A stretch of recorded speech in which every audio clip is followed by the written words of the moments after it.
श्री वेद व्यास जी कहते हैं कि सर्वप्रथम उस मंगल रूप परमात्मा को नमस्कार है कि जो अपने उपादान और निमित्त कारणों से इस संसार का पालन पोषण और संहार करता है। वह अंतर्यामी स्वयं ही प्रकाशमान और विद्याओं का केंद्र स्थान तथा ज्ञान रूप ब्रह्मा आदि को भी ज्ञान देने वाला, अपने तेज से जल और मिट्टी में भी प्रकाश देकर अपनी माया से समस्त प्रपंचों का नाश करने वाला है।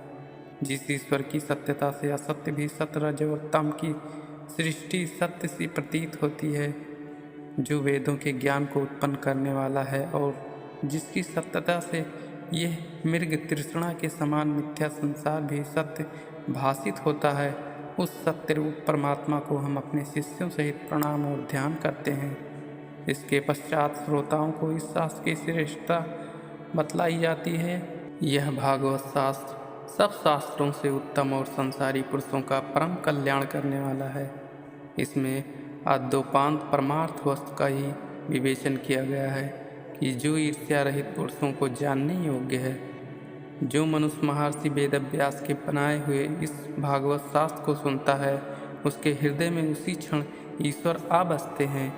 यह वेद रूप कल्प वृक्ष का फल मुनि रूप तोते के मुख से गिरा हुआ अमृत युक्त है कि जिसका रसास्वादन करने से घोरतम पापी भी मोक्ष को प्राप्त हो जाता है। इस कारण जब तक मोक्ष न होवे तब तक इस भागवत शास्त्र के रसमय फल को अवश्य चखते रहना चाहिए। एक समय परम पवित्र विष्णु क्षेत्र नैमिषारण्य में शौनक आदि ऋषियों ने स्वर्ग प्राप्ति के लिए हजारों वर्ष तक यज्ञ करने का अनुष्ठान किया। बड़े समारोह से यज्ञ होने लगा। तब एक दिन प्रातःकाल हवन करके वह मुनि लोग प्रेम युक्त हो अपने अपने आसनों पर बैठे हुए श्री सूत जी से बोले, हे भगवान, आप सर्व शास्त्र वेता और परम ज्ञानी हैं, सो आप यह बतलाइए कि मनुष्यों के लिए सबसे उत्तम कल्याणकारी यत्न कौन सा है? उत्तम गुरु कौन है? अपने प्रिय शिष्य को सब कुछ बतला देते हैं, अतएव आप भी हम लोगों को ये बतलावें। हे मुनि श्रेष्ठ, इस कलयुग में मनुष्य प्रायः थोड़ी आयु वाले और आलसी होंगे। उनसे न कोई शुभ कर्म हो सकता है और न वह कष्ट साध्य कोई यज्ञ व्रत आदि ही कर सकते हैं। वह हतभाग मन बुद्धि और सर्वदा रोगादि से पीड़ित रह प्रायः अशुभ चिंतन में ही रहा करेंगे।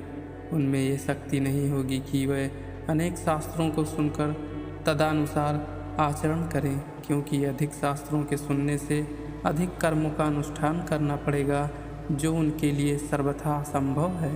अतः उनके कल्याण के लिए आप अपनी बुद्धि से निकाल कर कोई सुगम उपाय हम लोगों से कहिए कि जिसे जानकर इस संबंध में सर्वदा के लिए हमारी चिंता दूर हो जावे। हे सूत जी, आपका कल्याण होवे। आप जानते हैं कि देवकी जी के गर्भ में श्री कृष्ण जी किस लिए उत्पन्न हुए थे, जो उस कारण को सुनने की हमारी बड़ी इच्छा है। यद्यप हम जानते हैं कि श्री कृष्ण जी का अवतार मनुष्यों की रक्षा के लिए, ऐश्वर्य के लिए होता है, तथा आप इसी संबंध में जो निश्चित मत है वो आप हम लोगों से कहिए। जहाँ तक हम सबको ज्ञात है कि श्री कृष्ण जी का नाम लेने से मनुष्य आवागमन से मुक्त हो जाता है। श्री कृष्ण जी के नाम से वह आवागमन डरता है।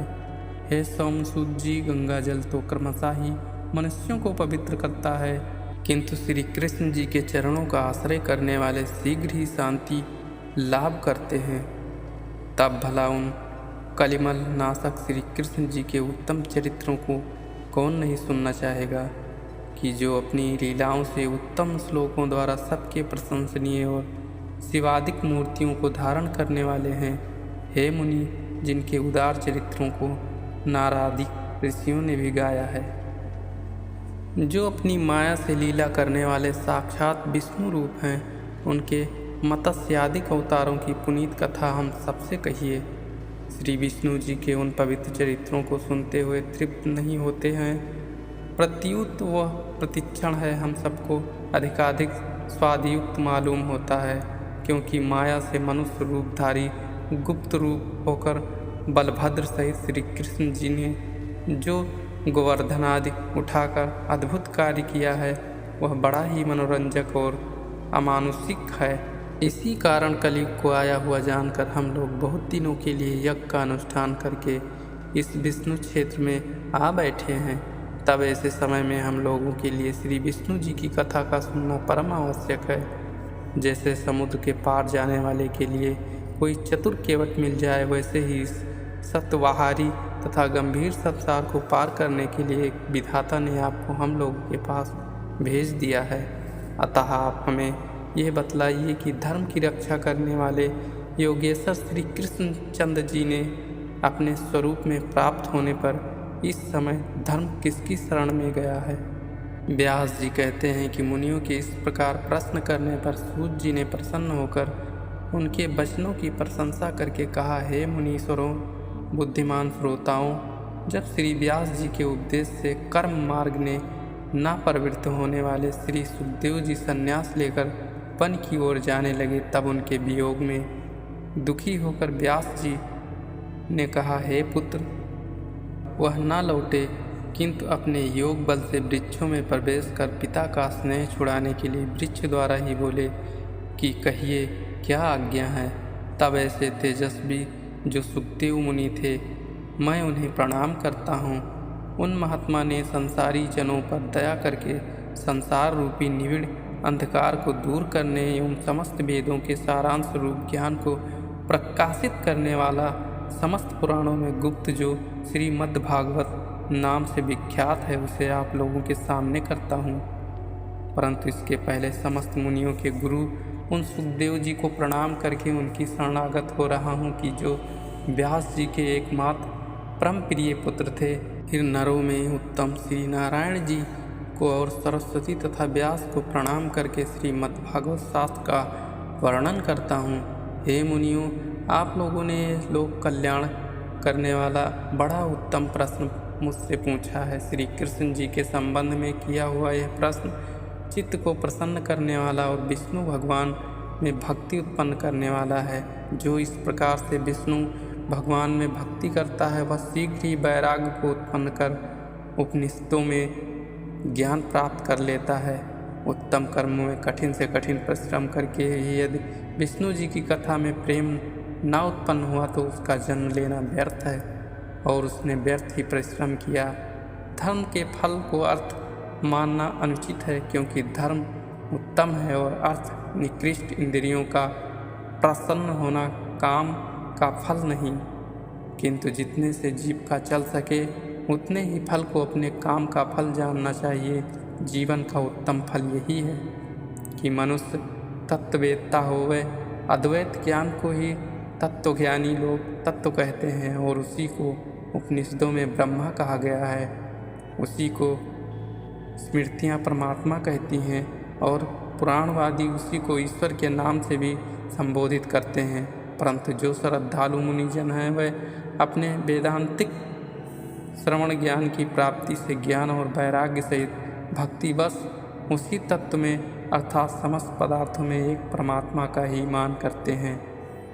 फिर तो इस प्रकार भगवान के चरित्रों को कहते सुनते और पुण्य संचय करते उनके हृदय में श्री कृष्ण जी सर्वदा के लिए बस जाते हैं। फिर उन्हें कामादिक वासनाएं नहीं सताती।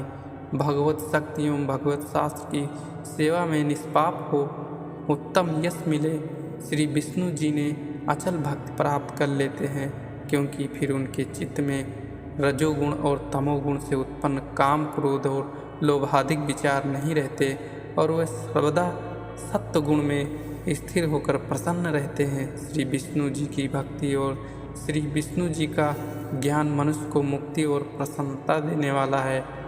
क्यों ना हो, परमात्मा का साक्षात्कार करना ही अहंकार का नाशक है। जब भगवान के दर्शन हो जाते हैं तभी सब प्रकार के संदेह और कर्म बंधनों का नाश हो जाता है। इस कारण विद्वान जन चित्त को प्रसन्न करने वाली श्री विष्णु जी की भक्ति को सर्वदा बड़े प्रेम से करते और सुनते तथा तदनुकूल आचरण करते हैं। सत्य, रज और तम ये प्रकृति के 3 गुण हैं। इन्हीं गुणों से युक्त होकर एक ही परमात्मा समस्त संसार को विष्णु रूप से पालता है, ब्रह्मा रूप से रचता है और शिव रूप से संहार करता है। किंतु इन तीनों में विष्णु भगवान ही मनुष्यों का सर्वथा कल्याण करते हैं। जैसे पार्थिव संबंधी काष्ठ से धूम और धूम से मर्म साधक अग्नि होता है, वैसे ही तमोगुण से रजोगुण और रजोगुण से सत्वगुण उत्पन्न होता है, परंतु वह ब्रह्मा ही इन सब का सहायक है। इसी कारण शुद्धचारी मुनियों से प्रारंभ से ही सत्वगुण संयुक्त श्री विष्णु की सेवा को अपनाया। आज भी जो विष्णु के भक्त तथा उन भक्तों के जो भी भक्त और अनुयायी हैं वे बड़े ही आनंदित हैं। जिसे मुक्ति की इच्छा हो वह अन्य भयंकर रूप वाले रुद्रादिक देवताओं की उपासना छोड़कर शांत मूर्ति श्री विष्णु जी को भजें।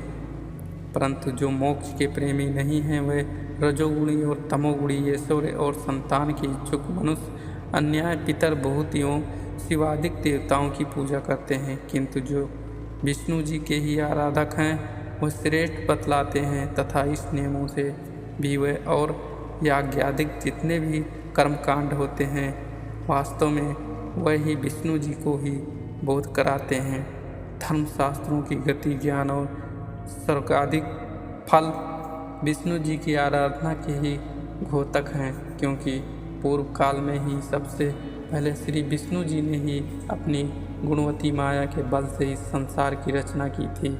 वह विष्णु स्वयं ही निर्गुण हैं, परंतु वह अपनी बढ़ी हुई चैतन्य शक्ति और योग माया से उत्पन्न गुणों में प्रवेश कर जाने से सगुण के समान जान पड़ते हैं। जैसे एक ही अग्नि अनेक काष्ठों में होने से अनेक भांति की जान पड़ती है, वैसे ही ईश्वर अनेक प्राणियों में होने से अनेक प्रकार का मालूम होता है। इसी प्रकार ये विष्णु जी अपने बनाए हुए प्राणियों में प्रवेश कर सूक्ष्म भूत इंद्रिय और मन आदि गुणमयी भावों में उनके गुण अर्थात शब्द स्पर्श रूप रस तथा गंधादिकों का भोग करते हैं। ये विष्णु जी अपनी योग माया से लीला हेतु अपने अनुरागियों को सुख देने के लिए देवताओं पशु पक्षी और मनुष्य आदिकों में अवतार लेते हैं।